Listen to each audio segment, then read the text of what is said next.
Do you know who was supposed to originally play King George VI? Is it a British person?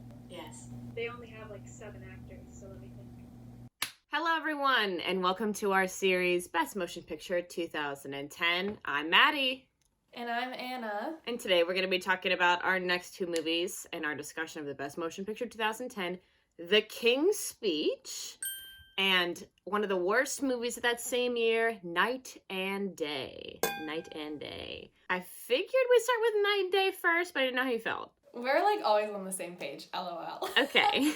So, how was the story? I gave the story a 2 and unnoticed. What did you think? Same. It was really difficult to pay attention, even with all the action scenes. Golly. I also was very like, what is the plot? Like, the whole time. Definitely. I don't know. I think unnoticed is a really good word for this because I didn't know what was happening in the story. At one point in one of my notes, I wrote, "Is this the next Wild Things?" Have you seen Wild Things? No. Oh, it's just like a movie with a bunch of crazy twists, and I like really believed in my soul at the end of this movie, like Cameron Diaz was secretly going to be a spy. And then at the end, when she drugged him, I was like, I knew it! And then, no, she just drugged him.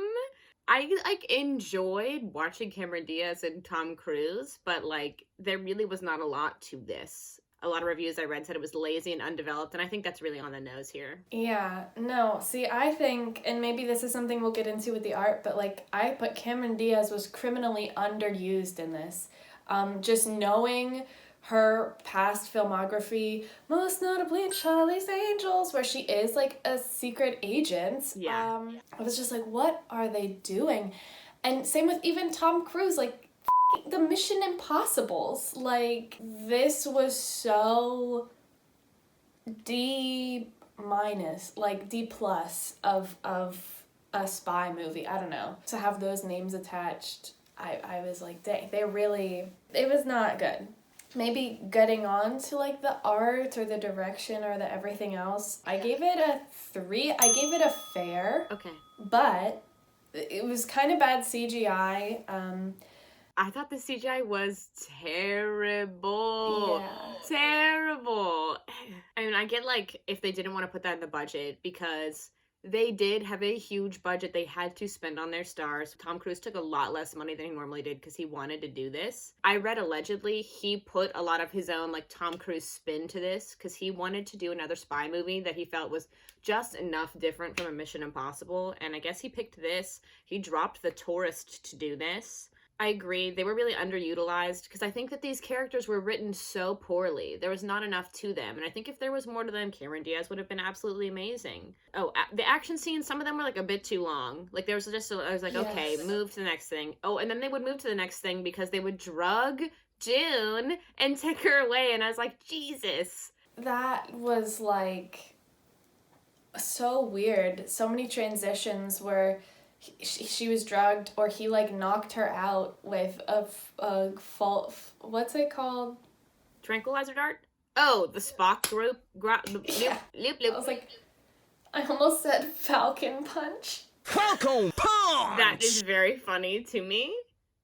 Show me your moves. But yeah, he knocks her out any way he can. He said, "You told me not to drug you anymore." It was very, very weird. In the action scenes, there was like too many close together that went on for too long. Sometimes in good action movies, it will be like not a believable stunt, but you can suspend your disbelief. Yes. I had trouble doing that at all, period, during this whole thing. This director's supposed to direct the next Indiana Jones, and that makes me worried. I know he's done other things that I think I've liked. I don't know. I am not sure what else he did. I did not look into the direction of this movie. It seems to me like this movie was being released, so I'm not sure which studio it was. I know this was released by Regency, but I don't know if this was the choice by Regency that they're like, we have a hole here for the summer and we need to fill it. And there was a lot of switching around who the leads were going to be. And I think that Regency fell into what many other studios would learn that summer, that they had no idea what they were in for when they went up against Toy Story 3. Toy Story 3 took everyone. Everyone went to see it, and they had a big loss. in addition to having a big flop release. I feel like that kind of brings us into 2010. I remember just barely. I gave it a 2 because it was still like unremarkable. Mm-hmm. Especially, yeah, like if you say, you know, Toy Story just overshadowed everything. That sounds accurate. I didn't see it. I didn't really know anyone who went to see it. I do not remember seeing ads or posters or anything for this. I also gave it a 2 because it was unnoticed to me.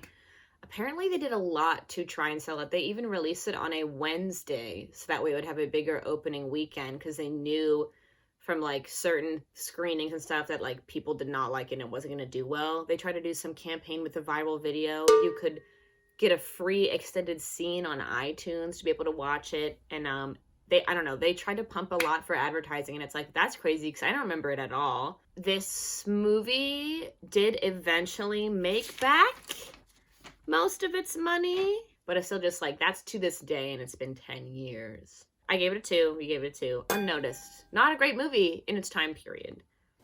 No. And now I gave it a 1. I mean, no one is really... Oh, night and day. Like... I don't want to, like, bring any shame to my name here, but I'm not a diehard Tom Cruise fan, and I'm not a diehard Cameron Diaz fan. And if I were, it's still, like... what diehard fans of those people are going back to rewatch this movie? I mean, I don't want to say I'm a huge Cameron Diaz fan, but like, I would watch The Other Woman over this, and I don't like that movie too much. Yeah, I'd be watching Bad Teacher. Yeah, and as far as Tom Cruise, I don't know. What's your favorite Tom Cruise movie for real? That's what I'm trying to think. I did like the Mission Impossible with Henry Cavill. I remember liking like Risky Business and Top Gun. I like don't even know. Jerry Maguire and Tropic Thunder for me. See, yeah, no, not that's fine. Those are good selections. He deters me so much as a person. He's You know made what I some mean? choices. Yeah. For 2020, like the present day climate, I gave it a 2 because definitely no one is thinking about this now. Like, I think it should have a 1. However, in 2014, a like Bollywood rewrite of this movie came out called Bang Bang, and it's like one of the top Bollywood grossing movies of all time, and it was like the 3rd top grossing for 2010. It seems like they give real character depth. While critical reception wasn't great, it brought in a ton of money. So I'm like, oh, someone saw something in this movie and then made something more with it. But I think this adaptation, Bang Bang, I'm like, there was something here. And somewhere through the studio jumble of rushing in this and budget and faces, it all went to hell, you know? Yeah. It got Jonah hexed. I gave it a 1 because I remember the pun of night and day, but that's the best thing about this movie. The title? It's, that is yeah. nothing to do with the rest of the movie? Yeah. I was like, in that it never comes into play. Like, her last name wasn't Day? Right. Why couldn't her name have been June Day instead of June Havens? Or if you didn't want June Day, because that doesn't sound like a real name, like, fix her first name to be, I don't know, something else. Like, what? Researching it, this movie, there were 2 other titles that I saw it was called. It was at one point called Wichita. And at one point it was called Trouble Man. And then they went with Night and Day. Trouble Man? Trouble Man! Not Troubled Man. Trouble Man. Oh, sorry, this is something... Cameron Diaz has terrible Boston accent. F***ing... Like, why was it necessary? What do you mean? You What? didn't hear? No, I didn't hear it at all. I thought she was just being, like, regular. I didn't hear it. I didn't notice. Oh my god, no, that was like... I wish I could think of a line, but maybe the one would be like, it's a carburetor at, like, airport security.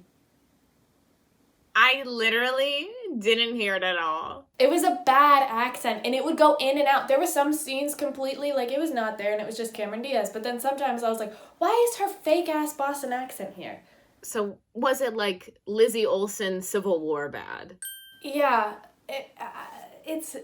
yeah.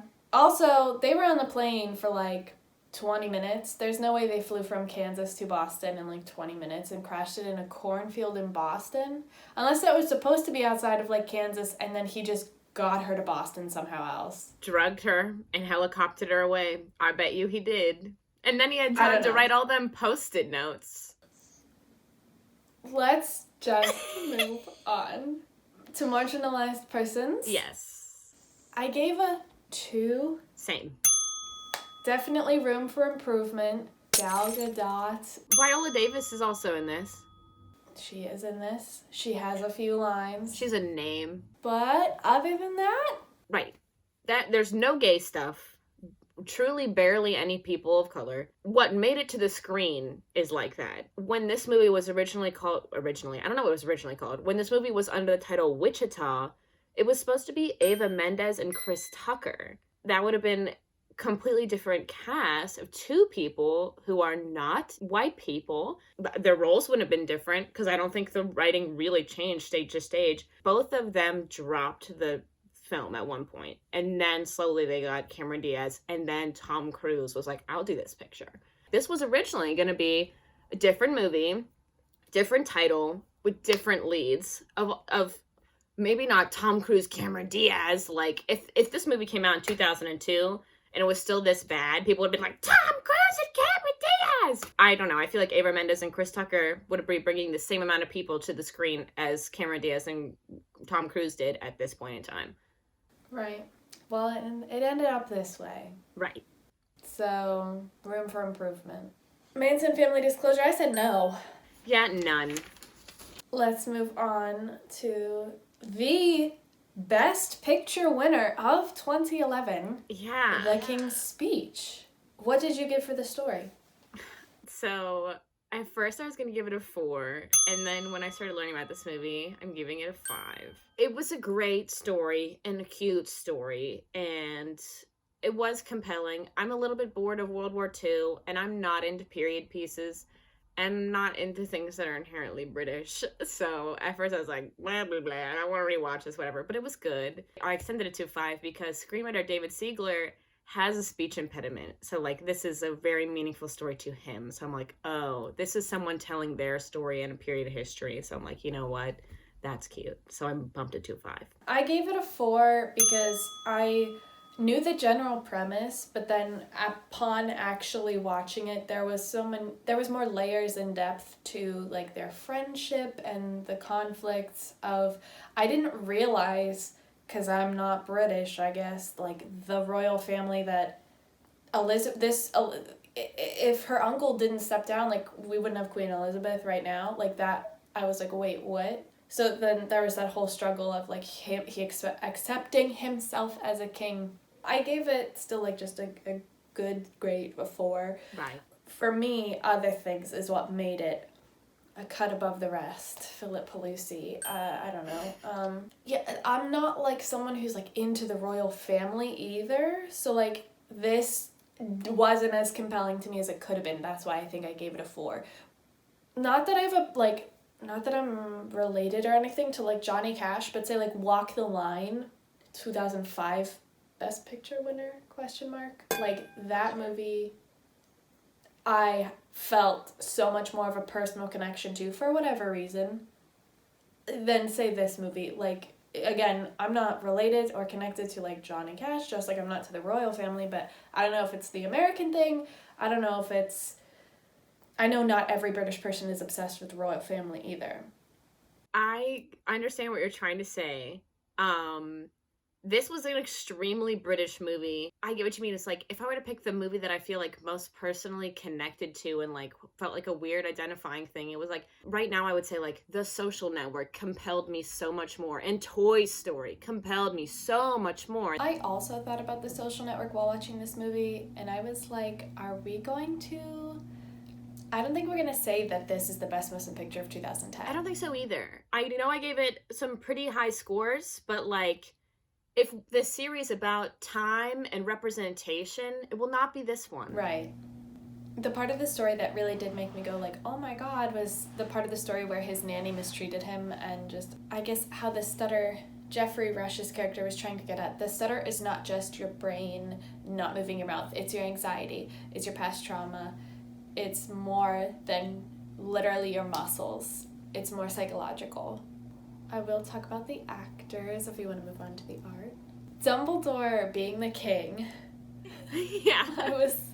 Didn't realize that for a minute. Jeffrey Rush, I didn't remember that he was going to be in it. I thought you had said that before, but I forgot that he was going to be in it and actually seeing him like this. I don't know if we made it into the final cut of The Social Network, but I misspoke in that one. I thought that Jeffrey Rush won Best Supporting and Andrew Garfield lost to him.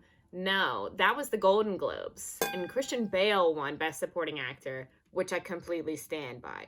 And Andrew Garfield was not nominated. Please continue. Okay, that's what I thought. I thought you had said Jeffrey Rush had won for this, so I was like, wow, I kind of see why. But I was like, wow, they really didn't give it to Christian Bale. But then they did give it to Christian Bale.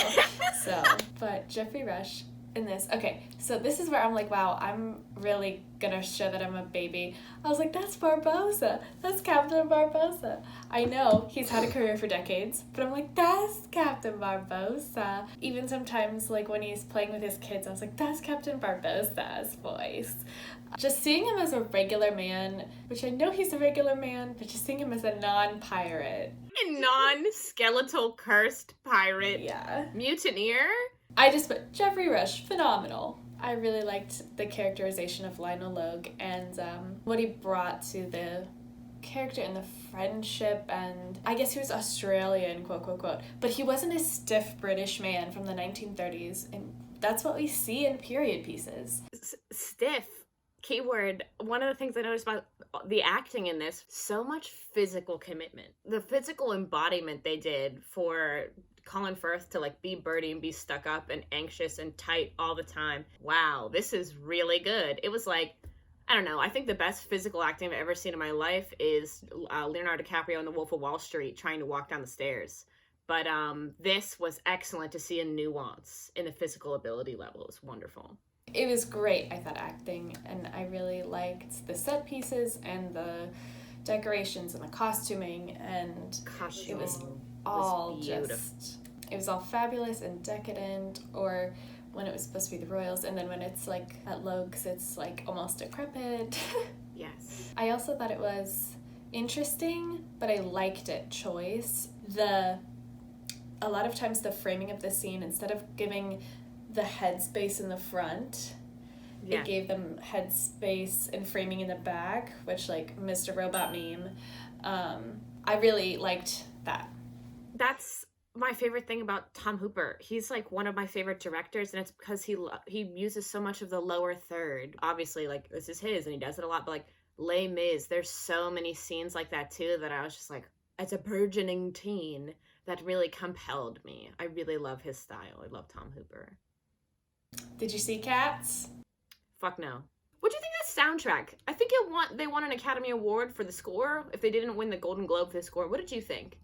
I thought it was fine. I was typical. I don't remember being blown away at any point. It was pretty consistent with like other period pieces. Yeah, same. I was like, this ain't up, you know? I gave it a 5. I don't know if I said I gave the art a 5. We did not say it. Me too. What do you have to say for the 2010 climate? Because I kind of have a story to share. As far as the 2010 climate, I gave it a 4 because I remember it got obviously a lot of buzz. People were talking about it. I didn't see it, but I remember it was talked about, everything else. But it wasn't like joked about in like our drama club. No, there wasn't too much of that from my social circle. I did go to see this in theaters, and I did not go with the person who would then the next year be like my high school boyfriend, who had a stutter. He did not go see this movie in theaters. He did not really pay attention to it or know about it. someone said something to him about his stutter, and he flipped out and said, "What is happening that out of nowhere everyone is deciding to comment on my stutter and the way that I speak as if I haven't been taking speech therapy for years? Why is it now?" And I had to explain to him, there's this movie out, and now everybody thinks they're a speech therapist because this guy wasn't an actual speech therapist. So I initially was going to give this a 3, but then I was like, no, this was very prominent in my life because I was close to him, and it was literally all the time. While I don't associate with that person anymore, I will say to all other stutterers and stammerers out there, I'm so sorry to what happened to you in 2010 and 11 of everyone thinking that they can tell you how to fix yourself. That must have sucked. Yeah, sorry about that. Not that I personally did that. I have thought about that moment more than I've thought about any of the rest of this movie, besides the scene when Colin first starts, like, swearing and, like, not stammering. Yes. Yeah, Yes. that's the only other thing that I was, like, have ever thought about in, like, the past 10 years is those 2 moments. That scene of him swearing, when I got a Tumblr, like, the next year, I saw that gift set of the, like, beep, beep, beep, beep, beep. I saw that gift set and I thought it was funny, and even out of context, it didn't really matter. It was just a funny video/gift set. I saw that for like a few years after, but I think it's definitely fallen off a lot. I don't think people really use that anymore. So I gave it staying power now. I gave it a 2 ? Because obviously, like, I looked up the royal, like, lineage, and, like, Prince Philip just died, so there's still a lot of stuff out there about the royal family and about everything else.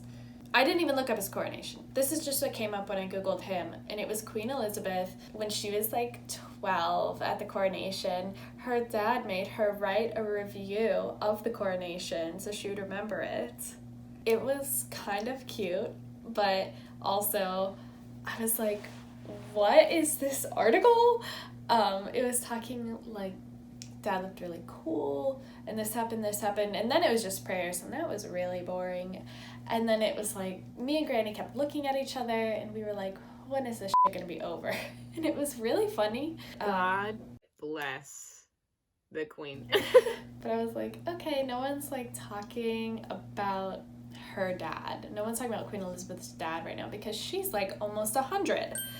So no one's really talking about her dad anymore. I also gave it a 2. I don't know, the dissonance for me, looking it up now, I found like 2 things that interested in me. One was that Hartford Stage was doing a live production of this that was set to release in March of 2020.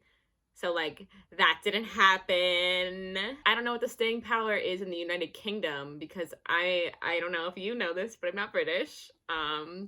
What? Yeah, no, I'm not. It's not me. It could never be me. I'm not British. Sorry about it. Oi. But, like, yeah, I feel like it's, like, over there, probably a whole different story. Yeah. When The Dark Knight came out the same weekend as Mamma Mia was #1 in theaters in the United Kingdom for, like, 6 weeks. Not The Dark Knight. Work. And, like, that just shows the true difference between British and American culture, I think. I think so, too. This movie over here, it's just sort of, like, gone in the past. Yeah. Marginalized persons. Let's move on to marginalized persons. Again, since it's a real story, we're not going to give it, like, a ton of flack for not having people of different ethnicities. Right. I still gave it a 1. That's fine. I gave it a 2. Room for improvement. I guess it was a British period piece when they were still the British Empire. I also don't know, like, what I would have wanted to change because it was that time, or, like, segregation existed as well. So, like, I don't know what changes would have been made and it still be, Just, Yes. I don't know, somewhat accurate. Like, it's gonna be not great representation. Why did you give it a 1? I gave it a 1. The snide comments I made was like, oh, there's a girl named Wallace involved. Again, gender is a construct, tear it apart. Technically, is Colin Firth a gay icon for his role on Mamma Mia? You tell me. Like, it's not unnoticed. The whole time I was like, damn, there's only white people in here. Did notice. But it's also because it's a British period piece, isn't it? So... Even if there was someone of color in the movie, it probably wouldn't have been the best representation because it was still a time period of segregation when the film was set. Yes. As far as a Manson Family Disclosure, I put no. Unless there's something like, he didn't have a stutter. Oh, it was all fake. Lamau! That would have been too funny. It was all fake. Those are our thoughts. Those are our feelings. Here are our scores for the two movies. Thank you for tuning in. We'll see you next time when we talk about family vacations. Bye.